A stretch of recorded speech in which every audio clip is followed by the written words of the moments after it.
Fala galera, tudo bom? Aqui é o professor Alexandre. E aí, tudo bem com vocês? Bem, eu acho que em breve a gente vai estar junto de novo, né? As aulas presenciais estão para voltar. Quem sabe mês que vem. Mas por enquanto, vamos ver aqui a aula 7, a relação entre potenciação e radiciação. Muito bem, nós ainda não vimos uma última propriedade da potenciação, que se chama a potenciação do expoente fracionário. Ou seja, quando o expoente de uma potenciação é uma fração. Bora ver um exemplo aqui. Nós temos 64 elevado a 1/3. Perfeito?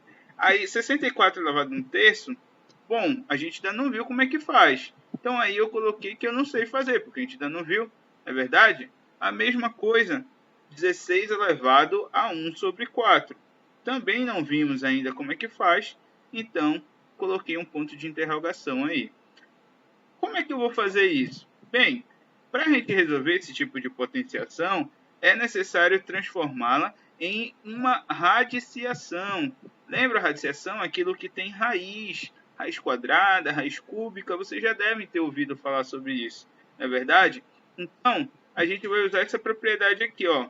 B elevado a m sobre n vai ser igual a raiz enésima de b elevado a m. Perfeito. Então, essa relação é que vai fazer a gente resolver isso. Mas, antes disso, a gente precisa saber que a radiciação ela é a operação inversa à potenciação. Como assim inversa, professor? Bom, a gente sabe que a soma e a subtração são operações inversas. Uma é o contrário da outra. Perfeito? Então, soma e subtração são inversas. A mesma coisa acontece com multiplicação e divisão. Né? É como se uma fosse a ida e a outra fosse a volta. A divisão é o contrário da multiplicação e vice-versa. Então, a mesma coisa acontece com a potenciação e a radiciação.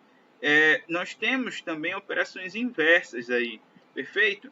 E aí, então, enquanto a potenciação é uma multiplicação na qual todos os fatores são iguais, lembra, né, que os números são todos iguais e vão se multiplicando, a radiciação ela vai procurar descobrir que fatores são esses, que números são esses que se multiplicam, perfeito?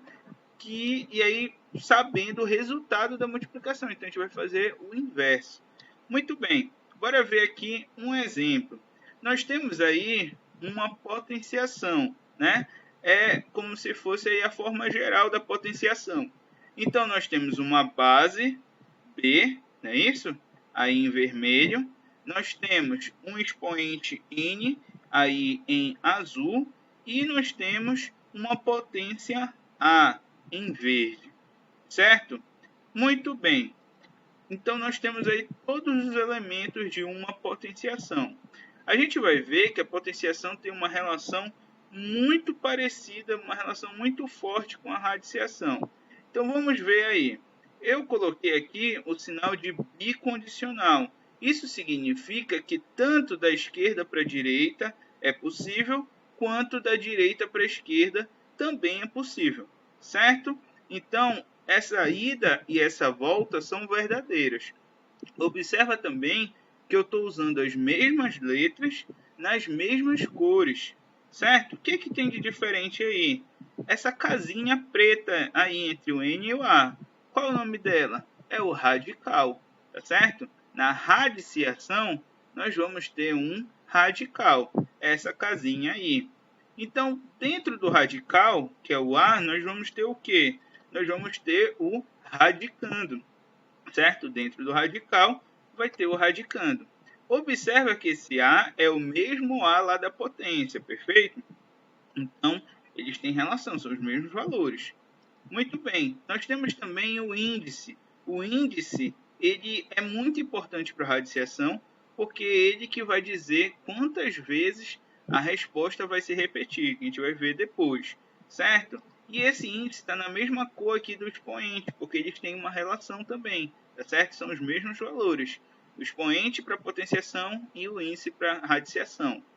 Por último, nós temos o B, que está em vermelho, que é a raiz, a famosa raiz. Né? Quando a gente fala a raiz quadrada, a raiz cúbica, a gente está falando da resposta da radiciação. Esse B aí é a resposta da radiciação.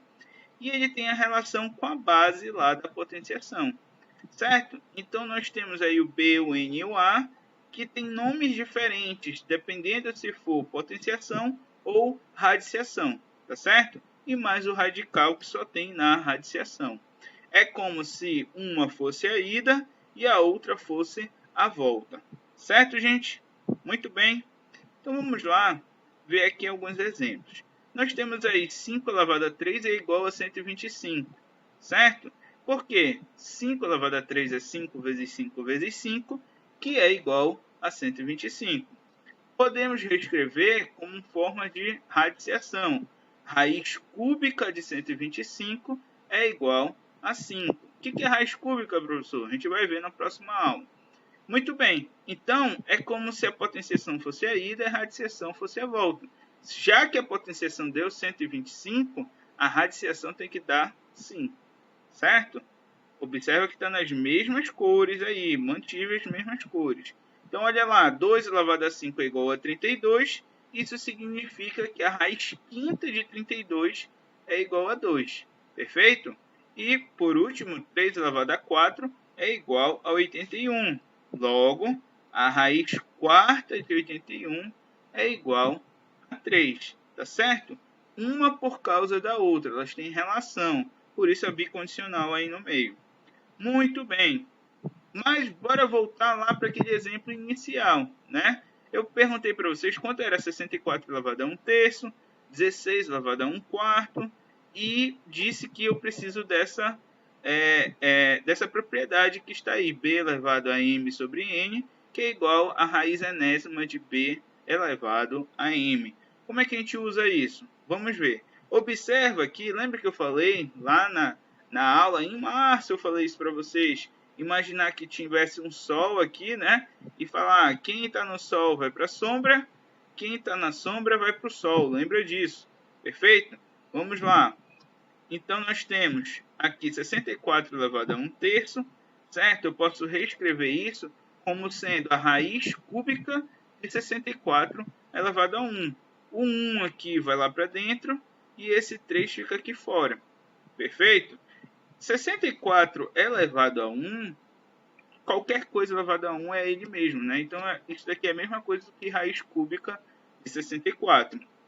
E aí, para eu calcular essa raiz cúbica de 64, eu tenho algumas formas de fazer, que a gente vai ver melhor depois. Mas, por enquanto, eu posso adiantar o seguinte. Se eu fizer 4 elevado a 3, isso é 4 vezes 4 vezes 4, que dá 64. Então, isso significa que a raiz cúbica de 64 tem que ser o contrário, tem que dar 4. Então, tá aí. Lembra, a potenciação é a ida, a radiciação é a volta, certo? Então, se raiz cúbica de 64 é igual a 4, a 64 elevado a 1 terço é igual a 4, certo? Muito bem. 16 elevado a 1 quarto. Isso daí vai, então, ficar a raiz quarta de 16 elevado a 1. Aí fala, professor, sempre vai ser elevado a 1 aqui dentro? Não, no exercício que vocês vão ver daqui a pouco eu passei outros valores, mas pode ser qualquer valor, tá certo? Por coincidência foi um os dois exemplos. Então nós temos que 16 é 16, né? 16 elevado a 1 vai ser igual a 16. Então raiz quarta de 16, não sei quanto é que é inicialmente, mas sei que 2 elevado a 4 é 2 vezes 2 vezes 2 vezes 2, que dá 16. Então, a radiciação do 16, raiz quarta de 16, precisa ser igual a 2. Então, nós temos que 16 elevado a 1 quarto é igual a 2. Tá certo? Então, é como se a gente tivesse simplificado a expressão. Muito bem. Espero que vocês tenham entendido, tá?